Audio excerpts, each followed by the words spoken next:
యుద్ధం అంటే సైన్యాల మధ్య జరగాలి. ఒకప్పుడు భారత్ పాకిస్తాన్ మధ్య జరిగింది, లేదంటే కనుక భారత్ చైనాల మధ్య జరిగింది, లేదా అమెరికా రష్యాల మధ్య జరిగింది అంటే ఇంతవరకు జరగలేదు.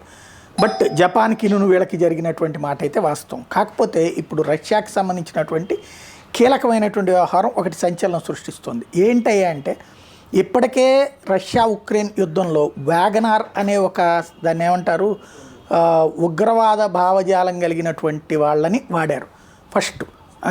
తర్వాత చెచెన్ తీవ్రవాదులు వాడారు, అంటే కాంట్రాక్ట్ కిల్లర్లుగా వాడారు. ఇప్పుడు మూడవది వచ్చేటప్పటికి మళ్ళీ యెమెన్, అంటే యెమెన్ అనేటువంటి చోట హౌతీ తీవ్రవాదులు ఉంటారు.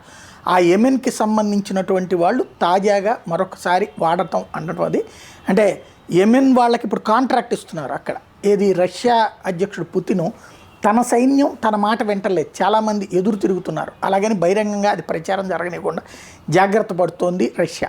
కాకపోతే యెమెన్లో ఉన్నటువంటిది హౌతీ తీవ్రవాదులు ఎట్లాగో ఇంకా కొన్ని తీవ్రవాద గ్రూపులు ఉన్నాయి. ఆ తీవ్రవాదుల ఆర్థిక అవసరాలు తీరుస్తూ వాళ్ళ చేతన ఇప్పుడు ఉక్రెయిన్ మీద దాడి చేయించేటటువంటి వ్యవహారం నడుపుతుంది. అంటే దీన్ని బట్టి యెమెన్ అనేటటువంటిది ఏది ఇజ్రాయెల్కి జరుగుతున్నటువంటి గొడవ ఉంది కదా, హౌతీ తీవ్రవాదులకి అక్కడోళ్ళని తీసుకొచ్చి, అంటే వీళ్ళు వెళ్ళి అక్కడ ఇరాన్కి సపోర్ట్ చేస్తున్నారు కదా, ఇప్పుడు ఇరాన్ డబ్బులు ఇచ్చే పరిస్థితుల్లో లేకపోయినా, లేదా ఇరాన్ సపోర్ట్తో ఉన్నటువంటి హౌతీ తీవ్రవాదులని బ్యాచ్ల్ని తీసుకొచ్చి, పెయిడ్ గ్యాంగ్ని తీసుకొచ్చి ఇక్కడ యుద్ధం చేయించే ప్రయత్నం చేస్తున్నారు. అంటే యుద్ధం ఫ్లేరప్ చేయడానికే పుతిన్ కూడా రెడీ అవుతున్నాడా చూడాల్సి ఉంది.